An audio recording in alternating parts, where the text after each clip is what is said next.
Gritaba e gritaba, a súa voz era muda. A calma o acosaba. Os seus ollos choraban bágoas amargas, bágoas dun pasado que non se afasta, que se crava, bágoas de desalento, bágoas secas que as leva o vento. Reclámolle a vida a súa despiadada condena de pagar unha débeda infinita con pranto, con cambras na alma, con coitelos no corazón. Feliz quería ser el, pero algo sempre se interponía. Un sorriso era igual a 1000 prantos. Un sorriso custáballe caro. Días de felicidade, momentos de alegría, canto tempo tiña que pasar para que todo se converterse en agonía. Non lle desexaba o mal a ninguén. O único que quería era amar e ser correspondido. Entregarse en corpo e alma ao amor, pero a vida impedíallo. O seu camiño era interrompido pola negrura do ceo que o deixaba xeado, tan só, con auga do seu corpo pendurado no baleiro, negrura negra que arrincaba a súa esperanza de vivir. Miraba cara ao ceo cunha infinita ilusión de poder ser feliz. E érao. Pero era moi pouco o que lle duraba a súa dita. As súas ilusións murcháronse. E as súas esperanzas morreron. Sente que todo acaba para ele. Quizais nunca será feliz. Talvez o seu destino é ese e nada máis. Ficar pendurado no espazo como unha estatua infinita, sen voz e sen vida. Que lle depara o destino? Non sei. Poderá ser feliz algún día? Non sei. Quizais a vida o recompense. Quizais a vida lle tiña preparado algo especial. Non o sei. Quizais sí. Quizais non. E mentres recollerá as cinzas da súa esperanza, tratará de sobrevivir a vida que por agora se lle presentou coa peor das cores. Tratará de sorrir, ainda que por dentro unha daga o estea matando.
Amigos, niños de Outes, quero vos dar, en primeiro lugar, a benvida a esta Casa de Cultura que celebramos este acto e mostrarvos o meu agradecemento, a asociación que represento en Terra de Outes, por este, podes dicir, acto de valentía en estes días nos que todo o mundo está sofrendo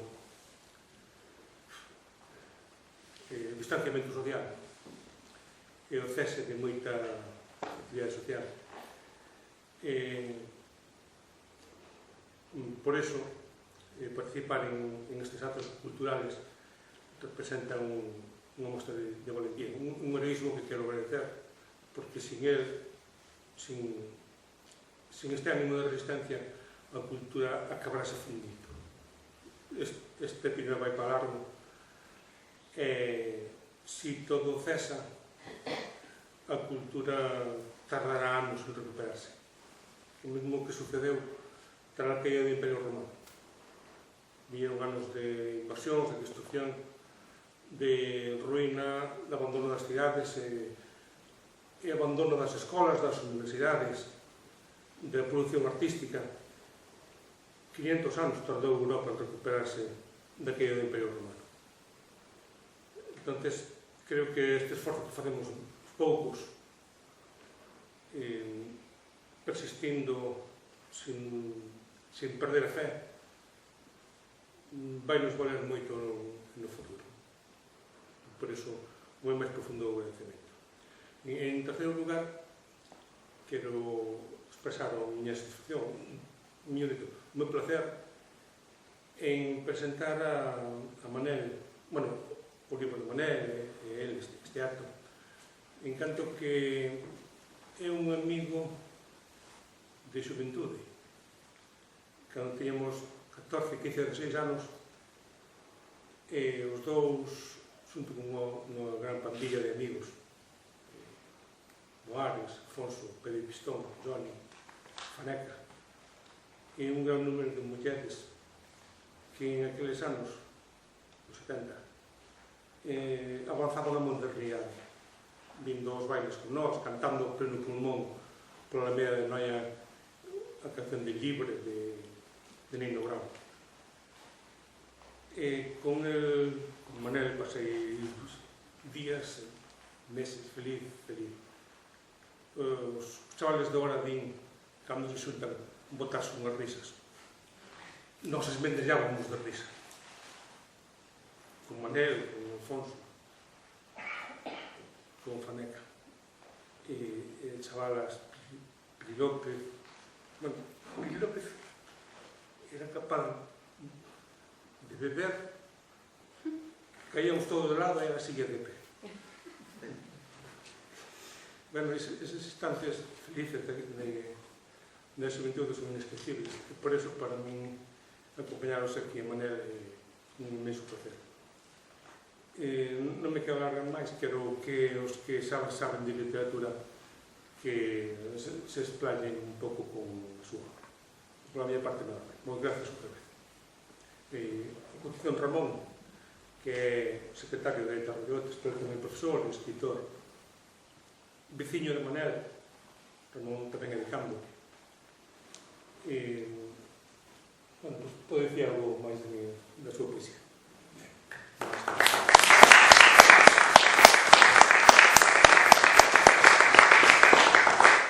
Boas tardes.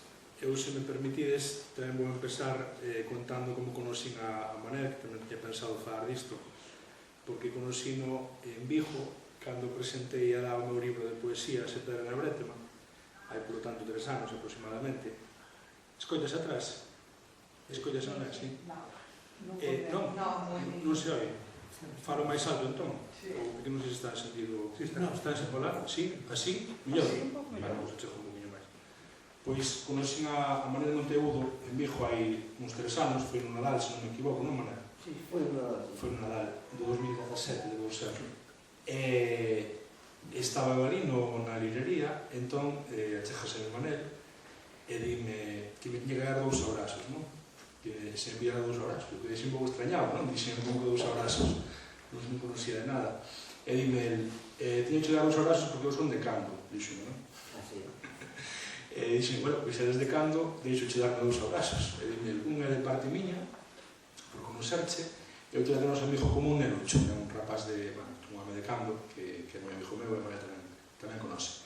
María conoce moita xente, ou máis ben non perdeu contacto con moita xente de por aquí a través do Facebook, das redes sociais, onde é moi activo, de feito publica habitualmente tamén textos literarios, non? Algúns deles, non sei se exactamente está no libro algúns dos que tes, pero eso xa che comentará despois Xerardo cando che fajo unhas preguntas, tampouco me quero alimentar, simplemente contarvos isto, non? Que me parece unha persoa moi especial, que é dicir, todo o mundo conocín ese día, casi non recorda a ninguén, pero recorda a Manel, pola forma en que se presentou. E ademais, cobra máis sentido nun momento no que non se pode andar apertas, non se pode andar a brazos. Entón, que ese día así un pouco extrañado, pero é un abrazo que recordo habitualmente, non? Cando penso en Manel. Despois, ele mandoume un libriño que quitou no 2015, que se chama Reflexións Poéticas, que, como vedes, un título moi transparente, non? Se non recordo mal, eran 12 poemas, unha douxa de poemas aproximadamente, que son a forma na que ele emerxeu dese estado no que estivo durante 35 anos da súa vida, como contará despois, supoño que Xerardo, ou contará el mesmo, nos que estivo imposibilitado de ler e de escribir, non? Unha cousa que me parece terrible, non poder ler, escribir dame igual, pero non poder ler durante 35 anos parece unha loucura. Sempre recordo cando falamos disto, non? Da xente que non lee, ou que a xente que lee e non pode ler, por exemplo, a profesora que da Serja, onde pasaba Borges, non? Sempre recordo as palabras de Mújica, este gran político uruguayo, como sabedes, que nunha entrevista con Jesús Quintero, que logo de la Colina, lle contaba os 11 anos que ele estivera encarcerado no Uruguai, dos cales 10, ou eran 3, non recordo ahora, dos cales 10 non lle deixaron ler. Estivo aislado, humillado, prohibíanlle como tortura ler, non? Entón ele dixíalle a Jesús Quintero, sabes o que son 10 anos sen coller un libro, non? Sen poder ler. Que tortura máis grande para unha persona, non? Que ama a lectura.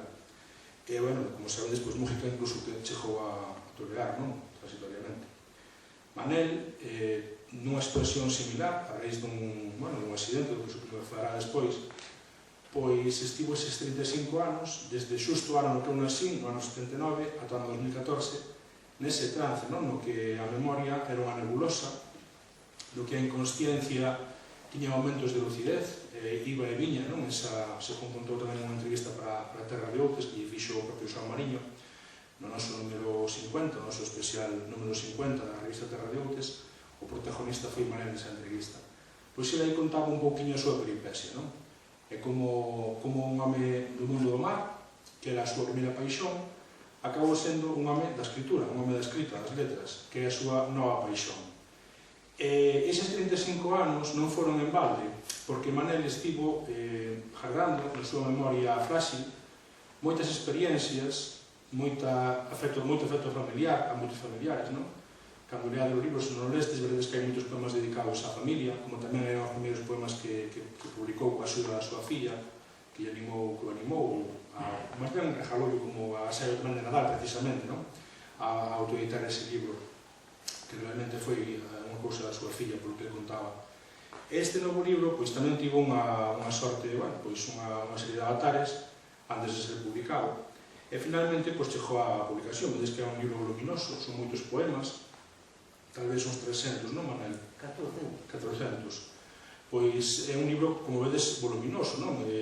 Parece o libro de aluvión de toda unha vida, pero foi escrito desde o 2015 en adiante, polo que eu entendí. É dicir, o libro en menos de 5 anos, porque foi publicado ano pasado, xa no 2019, xa o presento daquela en Vigo, e contén pois unha especie de, podría ser casi como un diario, non? De sentimentos, de pensamentos. El mesmo conta que cando, na entrevista que vos dixen antes, que vos recomendo que leades, el conta na entrevista que cando despertou desa especie de, non é exactamente un coma, pero bueno, unha situación na que estaba deteriorada a súa capacidade memorística, sobre todo, non? Incluso a veces para falar, e así, como ten contado. Pois, cando el recuperou, por fin, esa lucidez, pois abraiábase ao ver como fora cambiando o mundo. Vos imaginade, non? O que pode ser tamén unha persoa que pudese despertar despois de moitos anos e atoparse pois, que de repente hai mandos a distancia, como contei na entrevista, que hai teléfonos móviles, non? Que hai internet, cousas que non había hai 40 anos, lógicamente. Pois iso aparece en moitos poemas, esa reflexión sobre como foi cambiando, pero sempre unido a, como vos dixen antes, a afectos familiares. O libro, cando empecé a lelo, levou un pouco a engaño a estrutura, porque pensei que iba a estar clasificado por temas, non? Porque hai varios poemas que empezan abrindo o libro sobre o mar, o mundo do mar, que tamén conoce, lógicamente, e de repente pois, van intercalándose os temas, non hai unha estrutura, polo tanto, pechada, non diríamos, vale? Hai poemas de amor, moitos deles, moita poesía amorosa, case sempre un amor que se refire a un instante, un momento amoroso, ou a unha vocación dunha parte do corpo, por exemplo, os ollos aparecen moito. Hai moito desamor, hai moitos poemas nos que o eu poético fala a unha persoa que xa non está, non? É unha ausencia, máis que un amor, en moitos casos. Lógicamente, o símbolo do mar aparece continuamente, non? Aparece o mar tamén como elemento comparado á vida dunha persoa, non? Ademais, iso que sempre se renova, como tamén se renovou a memoria de Manuel Monteagudo. E tamén se reflexiona a veces sobre a dificultade de escribir un poema, que é escribir un poema, que é escribir, non? Ele tamén contaba iso que vos dixen antes, de ocuparse dos obxectos da vida cotidiana que vai descubrindo, ou redescubrindo, mellor dito, pero tamén aparece moitos poemas dedicados a sucesos contemporáneos, a feitos da vida contemporánea, sobre todo injustizas, que ele detecta pois, na prensa diaria, non? Nos xornais. Como moitos de nós que nos despachamos en Facebook ou onde sexa, nunha rede social calquera, Twitter, etc., pois el, aparte diso, que tamén o fai, tamén leva os poemas esa inquedanza que lle provoca, por exemplo, que haxa explotación sexual, non? Que haxa prostitución, ou hai algún poema, non? Que fala disto, hai a trata de blancas, non? Que se chama. Algún poema tamén está dedicado ao sofrimento dos inmigrantes, non? El di que non entende como nós que somos galegos emigrantes, como ele tamén foi, como sabedes, cando vereron na entrevista que faja Xerardo, que tamén tivo que ganarse a vida polo mundo, como moitos de nosos pais e nosos avós, e avós e nais, pois ele non entende como un pobo como o galego, non? Que exportou tantos emigrantes, agora é tan reacio en xeral tamén en España, non? En Europa, polo menos tan duros de corazón, non? Para entender a realidade de xente que ten que escapar tamén da súa terra, que non é evidentemente algo fácil. Incluso, quero recordar que hai un poema dedicado ao final do libro a SIDA, non? Que é unha enfermidade que parece raro hoxe en día, non? Casi fazer un poema a SIDA, parece algo máis propio dos anos 80, pero ten que entender a realidade na que estivo vindo Manel durante estes anos, que ademais a SIDA non é unha cosa que estea desde logo solucionada, non? Eu penso tamén, cando acabei de ler o libro, sobre todo, como ese poema estaba a sacar ao final, pensaba que faría Manel tamén, ou que farán unha reedición se non meterá un poema sobre o coronavirus, non? Sobre a pandemia da COVID-19. Imagino que sí, algo terá escrito xa, supoño. E o que dicía Xoán, que cantaban cando eran novos ese poema libre, non? Esa canción libre, perdón, de Nino Bravo, con unha doble intención, evidentemente, pois tamén me recorda que moitos poemas de Manuel Monteagudo non son os que falan de mar, aparece moito a palabra liberdade, a palabra libre, unha liberdade ben entendida, non unha libertinaxe que pretenden moitos políticos hoxe en día, senón unha liberdade humanista, unha liberdade solidaria e fraternal. Aparece moitos poemas esa palabra, a palabra libre, liberdade. Tamén é libre un pouco a tenor do que vimos no libro, o título do libro, non? Camiño a Lagoa dos Vagos, un título precioso, como vedes, que gustaríame que Manuel despois verase, se quere, por que lle pon este título a un libro que, polo que teño entendido tamén, pretende ser unha triloxía entre os bardos, non? Como sabedes, eran eses poetas que creo que se na contracuberta do libro, na parte de atrás, eses poetas da antigüidade, sobre todo no mundo celta, non? Que se dedicaban a cantar os feitos, a contar a historia dun pobo, non? Era unha especie de como jardiáns do arquivo, non? Do repertorio, do relato dun pobo, non? Dunha nación ou que fose. O bardo tamén ten ese componente, como di no libro, de ir de aquí para lá, cantando os seus versos, facendo os públicos, como tamén Manel. É dicir, este libro, como vedes, é un libro onde, a parte da poesía amorosa, hai moito espacio para a poesía social, para a poesía de denuncia, que é a que máis acae tamén probablemente a unha declamación en público, onde máis sentido ten tal vez a intervención política desde a cándida da poesía. É algo que entrou tamén co Facebook, como falábamos antes, que tamén é onde máis podedes atopar a Manel, se non falades con ele por teléfono, como falei un día, hai meses, cando falamos desta presentación, e recordo a conversa, que ademais era esa case de noite, foi como estar xuntos, foi como estar outra vez dándonos ese abrazo. Estaba en Vigo, estaba en Negreira, pero eu sentía esa calidez que hai nas conversas nocturnas por teléfono, que estás ao lado da persoa e casi estás escoitando e vendo ao teu lado. Ben, pois, como vos decía, ese título do bardo, do camiño dos bardos, a Lagoa dos Bardos, o bardo está explicado por ele mismo, se fixo o texto da Contragoberta, senón por la editorial, está explicado, por que se fala dos bardos, pero non se explica por que se fala da lagoa. A lagoa, quere dicir, é a auga, é a agua, un elemento femenino, un elemento da fertilidade, pero por que non o mar, se ele era mariñeiro? Seguramente sigue sendo mariñeiro, claro. Entón, chamou a atención, e dixen, claro, este camiño a Lagoa dos Bardos, que é un título moi bonito, poderíamoslo, a mí gusta sempre buscar de 3 pés ao jato, ou 4 pés ao jato, non sei como se digo, non sei a expresión, xa 3 pés, non ao jato. Gústame sempre facer estas maquinacións, e dixen eu, a ver se ao mellor esta lagoa ten que ver coa lagoa que hai, por exemplo, nun texto, sabedes cando se fala un manuscrito antigo, ou un texto que alguén está transcribindo, e hai un elemento que está, que non se pode ler porque está en branco, no original, ou está deteriorado por paso do tempo, por os insectos ou por a humidade, pois dice que, transcribindo, aí hai unha lagoa, hai unha lacuna. Esa semellanza, esa comparación entre a lagoa física da auga e a lagoa no texto, tamén se usa, como sabedes, esa comparación para falar dunha lagoa mental. Eu pensaba, se o mellor, este libro é un pouco como esa viaxe, ese camiño que levou a Manel a un momento de estar na lagoa, é dicir, no momento en que a súa mente non iba ao 100%, non traballaba ni a traballar para un escritor, e finalmente conseguiu encontrar ese camiño, esa lagoa dos Bardos, da que emerxeu esta poesía. A lagoa tamén, na historia antiga, é símbolo de, a veces, sabedes, por exemplo, na mitoloxía grega, a lagoa, ou o lago, é símbolo de morte, de vida, de morte e de resurrección. E Manel, cando por fin recuperou a escritura, como tamén símbolo da vida, da propia vida dunha persoa que ama escribir, que ama vivir, tamén estaba resucitando de alguma maneira. Volvendo ao tema marítimo, podemos pensar que estes poemas son como estas mensaxes que poñemos tamén no Facebook, cando deixamos o noso pensamento aí para que os demais o lean e comenten e critiquen, nos ataquen incluso.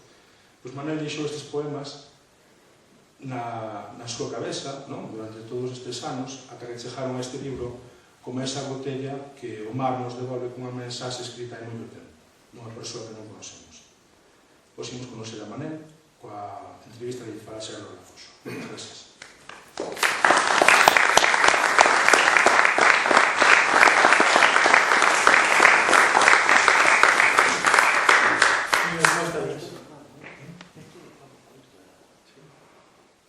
Boas tardes.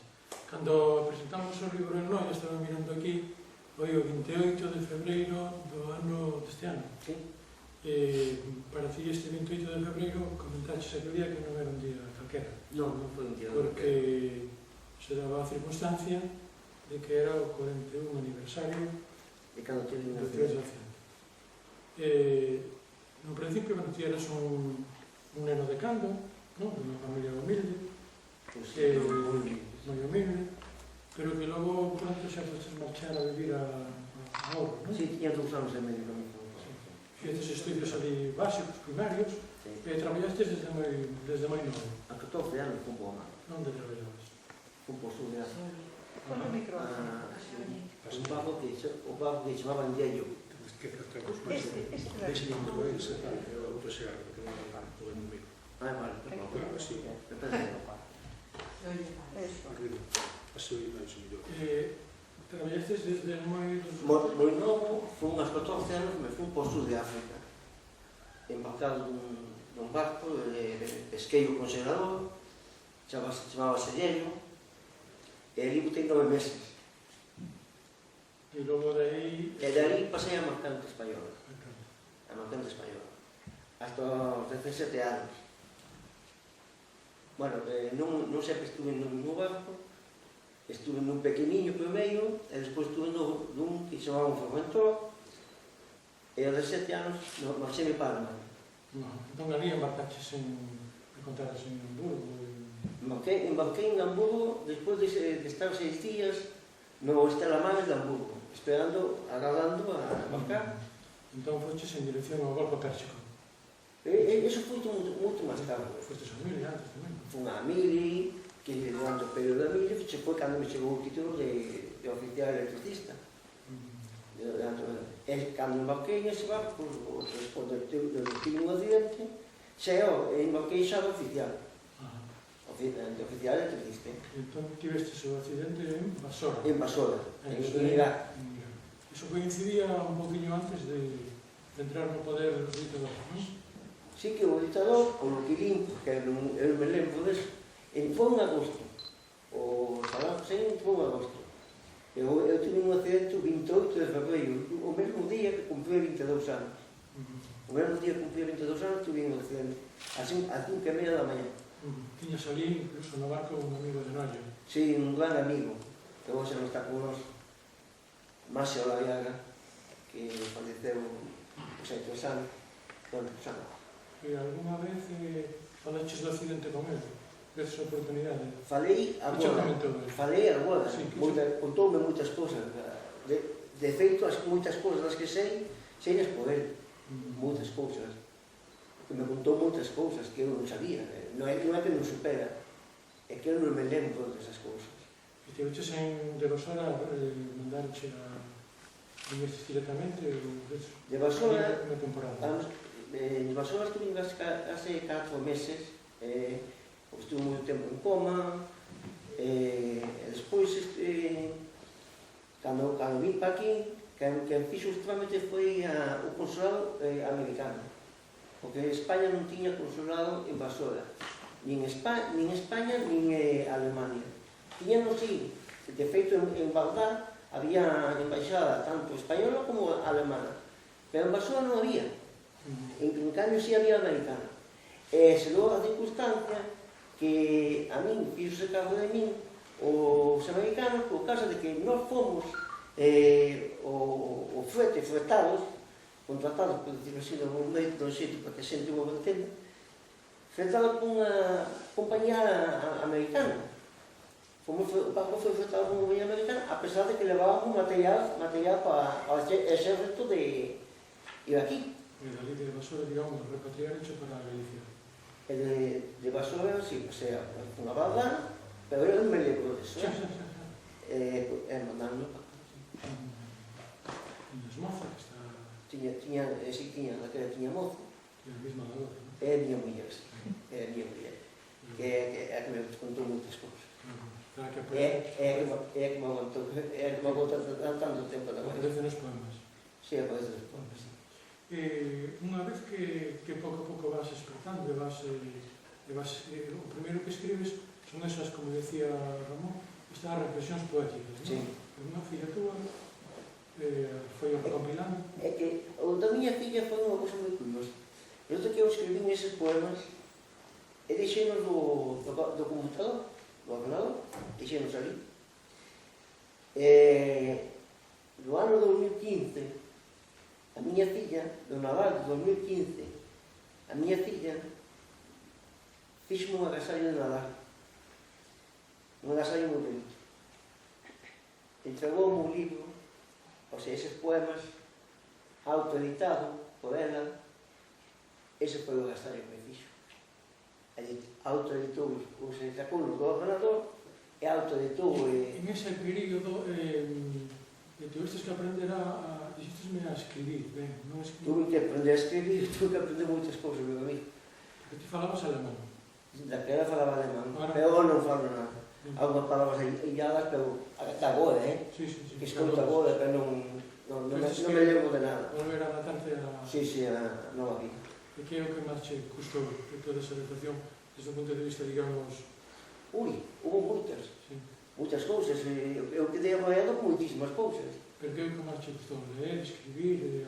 O que máis me gustou, sempre me gustou ler. Custou. O que máis me gustou, pois, foi escribir. Escribir. De feito, traballei moito en aprender a escribir.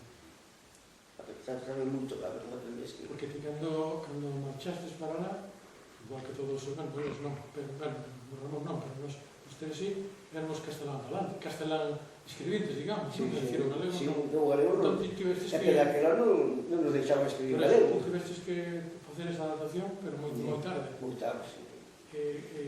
Sendo teu idioma o galego, pero a hora de escribir, custouche traballo... Custou muitísimo traballo, parece que non me deixaban, no momento que eu tiña a oportunidade de facelo, que cando era neno non nos deixaban escribir en galego. Entón, cando agora, cando despertei, por decirlo de algún modo, cando comecei unha nova vida, esta nova vida que estou levando agora, pois foi para mí foi toda unha fazaña, por decirlo de algún modo. Porque ti, a pesar dos estudios que tiveches, que son un pouco relacionados con o mundo de electricidade, non? O mundo naval, antes do accidente tiñas 22 anos. O mesmo día do accidente fixen 22 anos. Que lecturas tiñas ti previamente, nesa época? Tiña... Digo lecturas de literatura. Que leías? Era en castelán. En En castelán. castelán. Pero... Era libros en castelán porque non atopaba en galego tampouco. Non, porque por sitios que estaba, que iba, pois non atopaba. Pero que leías en castelán? Sí, Que autores leías? Leía daquela, pois, que sei, Limos Pilares da Terra, li moito. Houve, pois, un libro que me calou moito naquele momento, que foi A risa del diablo, de Frank Gehry, un escritor americano, que no seu momento caloume moito. O sea, lía moito, pero era todo castelán. Antes do accidente tamén eras unha persona moi inquieta, non? Porque ti coñecías a Ferrín, por exemplo, non? Sí, sí. De que o coñecías? Porque estando en unha ocasión, cando atracamos en Vigo, pois resulta que coñecí a Ferrín porque foi a unha xuntanza da UPG, que aí coñecí a Ferrín. Ti eras da UPG. Daquela foi cando me metí na UPG. E agora encontraste con Abel Caballero, que pasa con ese... Deu moi ben con ele, sí. Deu moi ben, Sí, porque é un home que, a pesar de que non aparenta eso, pero si nos coñecemos, además ten moito diálogo, é un home que ten muchísima cultura. Entón, además ten unha memoria privilexiada, porque mira sempre, nos vemos, a mellor tardamos meses, de feito, agora este ano non vimos nada, e sempre que se dirixe a min, sempre me chama Señor Monteagudo. Nunca se esquece do nome, nunca. Sempre me saluda de unha maneira. No libro hai como moitas preocupacións constantes, non? Falas, por exemplo, moito desas traumas que che tes na cabeza, eso de atopeime como un mundo que non era o meu. Sí, é que este non é o meu mundo. Este mundo está todo cambiado. Este non é o mundo do que eu vivía. En que sentido? Pois innovacións que hai, a min cando a miña muller... Falas desde un punto de vista material ou material espiritual? En todo. É que cambiou o mundo, cambiou radicalmente. Desde un punto de vista material, contarasme que o que che chamaba a atención era que ahora hai moitos canales de televisión. Home, é que eu solamente cando foi o que eu lembro... Primeira de Franco. Había, vamos a ver, era o Canal 1 e despois había a UHF, que era a segunda cadena, que chaman as dúas. Pero daquela era a segunda cadena chamamos a UHF, que non se vía en todas as partes. En blanco e negro. En blanco e negro, por suposto. É o que había. Sí. Onde me quedei moi arraiado foi cando un día cheguei á cociña e atopo a miña muller con un mando a distancia, e dándolle, que estás a facer? Pregunto, que estás a facer? E dime, estou buscando canes, home, estou buscando canes. Como buscando canes? É que tú leaxe bien.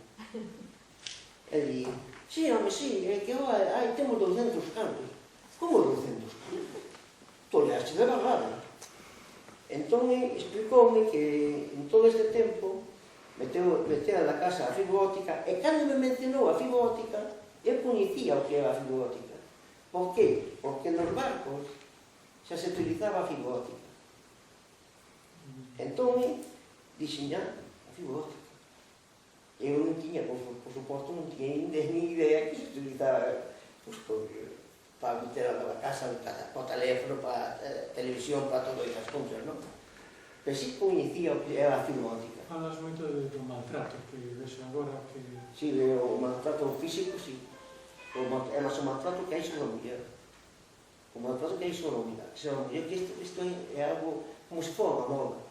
Eu isto non parece... Por moito adelanto que houve, que desde logo visto moitos adelantos, non? E de feito adentouse moitísimas cousas socialmente, desde logo.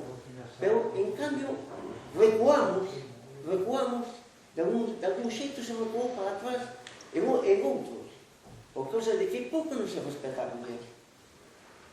Por que? Sabendo que queremos a igualdade, todo o mundo quere a igualdade, en cambio a muller sufre esos maltratos da casa. Non entendo. Como tampouco entendo por que motivo hai esta explotación infantil que ainda sigue habendo con rapaces con 8 anos traballando como se foran homens ou cargados con un fusil con 8 anos.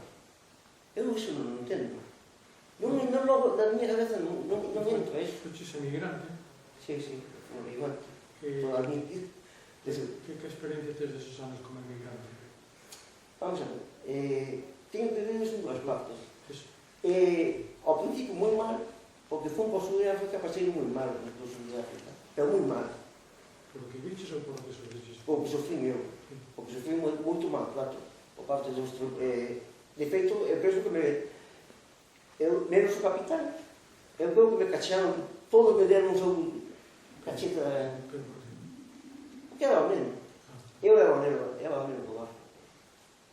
E depois teño un detalle que me pasou, que resulta que estivéramos nas Palmas, o barco estivera nas Palmas preparando, e cando saímos para o mar, pois resulta que os xefes trataban que o barco iba a saltos, e faltaba, como se non chegara, que meu tío anda a andar por aí, como se non chegara o aceite ao carro. Entón, notaron unha cousa así, non? Eu era o neno, como dixen antes, eu era o neno. Entón, para o motor, o aceite estaba quente, e mandaron me dizer, ben a verdade que o aceite non está fervendo, que non pense ninguén que o aceite dun barco que vai fervendo, non moito menos. Estaba quente. Pero que pasa? Que eu tiña 14 anos e tiña os pies moi finas, a miña pele era moi fina. Entón, pelei como un polo. Pero pelei como un polo.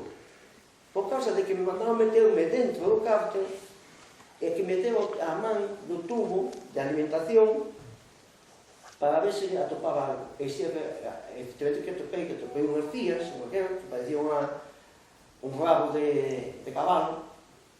Topei, saquei, efectivamente. Tiña razón eles de que estaba atascado. Nos poemas que... Cal é o teu proceso de construcción dun poema? Como buscas un tema, escribes unhas horas determinadas, faz sempre no ordenador, como coincides? Por exemplo, neste libro, eu neste libro, non agora xa non fago porque penso que deixei bastante refletido neste libro, busquei os temas moi máis candentes da sociedade actual, como é o maltrato, como dixen antes, o maltrato da muller, a prostitución, o maltrato, a explotación infantil, esa riqueza, a avaricia que hai, de tanta avaricia que hai no mundo, que hai moita xente demasiado avariciosa, cousa que...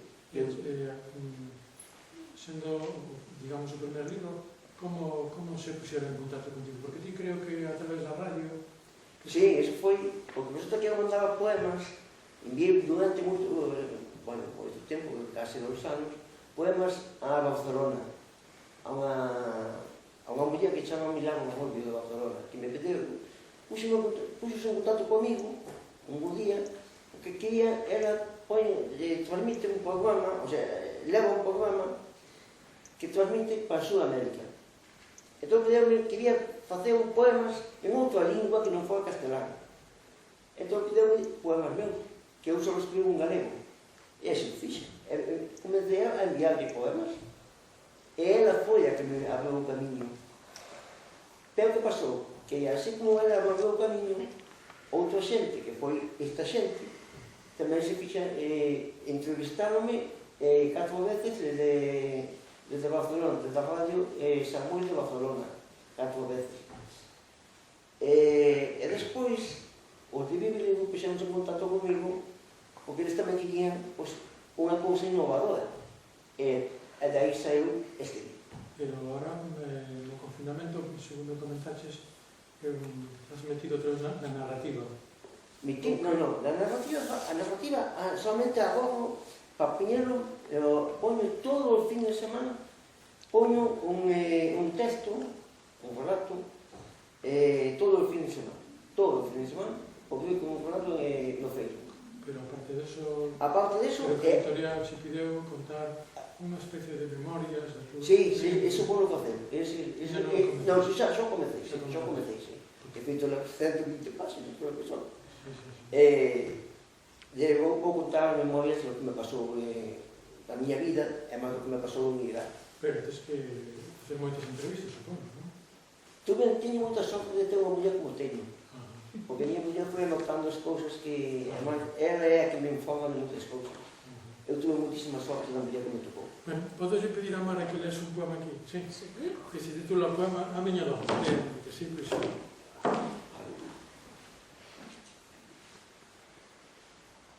Poema a miña dona. No día de hoxe, que é tan especial tanto para ti como para mí, gustaríame poderche abrir de maneira definitiva o meu corazón, porque estando ao teu lado aprendín a valorar a verdadeira importancia dun sentimento que che dá a seguridade de que vai estar aí, no máis profundo da nosa alma para sempre. Porque esa persoa coa que quero compartir até o último segundo da miña vida. Porque ninguén mellor que a ti para facerme sorrir e aproveitar cada instante cunha forza máxica, convertendo nun recordo tan valioso como o maior dos tesouros. Levamos moitos anos xuntos e o noso amor segue puro, intacto, radiante e precioso. Xusto como o primeiro día en que as nosas miradas se cruzaron e o destino escribiu os nosos nomes xuntos. A frecha de Cupido cravouse nos nosos corazóns e ninguén xamais poderá evitar que o cariño e a paixón que sentimos un polo outro se evapore nin instante. Cada mañá, cando abro os ollos e te vexo ao meu lado, descansando e coa paz do soño rodeándote, síntome o home máis afortunado do universo. Porque podo terte ao meu lado e gozar do teu sorriso, da túa bondade e da túa maneira de vivir a vida. Cousas que me fan moi feliz e me ensinan grandes leccións. Ámote máis que a miña propia vida. E, dende o momento no que nos unimos como dúas almas xemelgas, soube que xamais me separaría de ti. Déixame que cada día te volva a namorar e che faga sentir a intensidade dese primeiro bico que nos demos no cinema.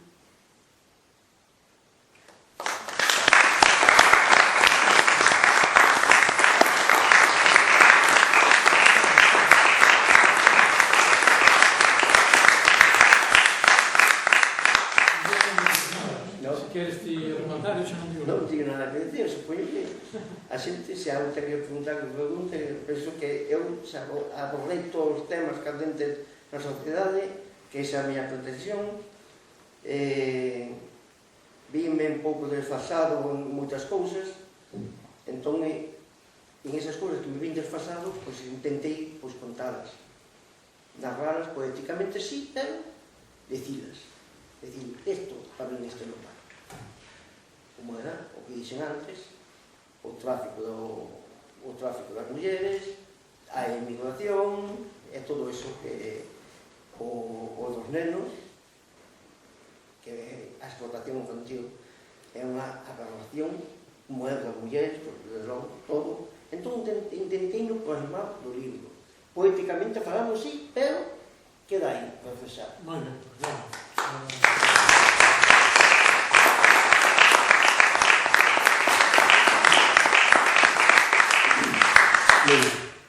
Si alguén quere preguntarlle algo ou comentarlle algo, falar algo con él, despois temos na cafetería os viños, os pinchos, os refrescos que queira. E demoradamente podemos ter as conversas que todos querades.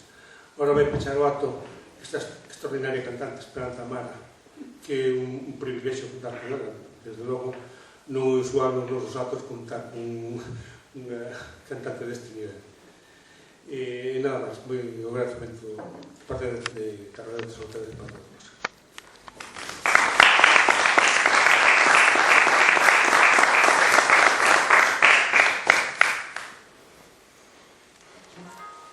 Estar ao teu lado. O vento que me roza fálame de ti cada segundo. Téñote plasmada ata nos meus soños máis profundos. Vexo o teu rostro iluminado coa luz da lúa chea. É un prodixio ver o fermosa que és por fora. É sublime o que reflites no teu interior, que me dispón a reter máis este amor. Contigo, sinto que estou no ceo eterno. Terte nos meus brazos e bicarte, para min, é un soño. Contemplo na noite un singular constelación nunca antes vista en ninguna outra ocasión. Puxenlle o teu nome e márcase no máis profundo que me dá a comprender que alumeas a escuridade. Non desertarei. Cada vez que me necesites, aí estarei, xa que o meu corazón en ti insiste. Deixaches unha marca dende a vez que te coñecín. Só terte me faría sentir o home máis feliz do mundo. Nunca deixarte ir. Ese é o meu xuramento para que me creas. Prometinllo ao dono do firmamento. És tan ditosa que non sei se te merezo. Só son unha persoa que ten claros os seus sentimentos. Libre como o vento así tan dispersa, mirarte aos ollos cada día é a miña forza que me sobrepón e me fai sentir máis vivo, e por iso, estando agora á fronte, eu che digo. Un escintileo abonda no fondo da miña alma. Quixera sentir a túa pel tan clara e delicada, bicar os teus beizos e saciar a miña sede que levo tendo tanto tempo, e estalar no teu corpo a paixón que estiven gardando. Así, co meu cariño de amigo, declárome que che son sincero. Ti és a que tanto amei. un episodio do cal nunca regresamos, xuntos os dous ata a morte nos amaremos.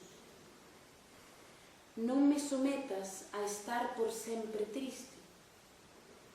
Eu mostrareiche que o amor na vida existe. Camiña comigo. Asegúroche que non te perderás. Quedo contigo, xa que miña muller ti serás. É que, a verdade, non quixera eu perderte. Bágoas caerían dos meus ollos se non puidese verte. Es para min inapelable, que espero cada instante que o vento de ti me fale.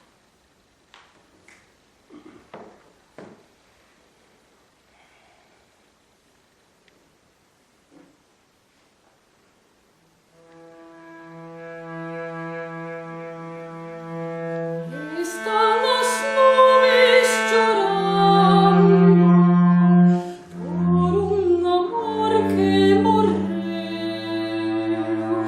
Están as ruas molladas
tamén temos a ventanilla atrás. E o de falar con el non é obligatorio, pero podemos acompañar e os que queremos falar con el tomar uns vídeos das pinchas. Sí.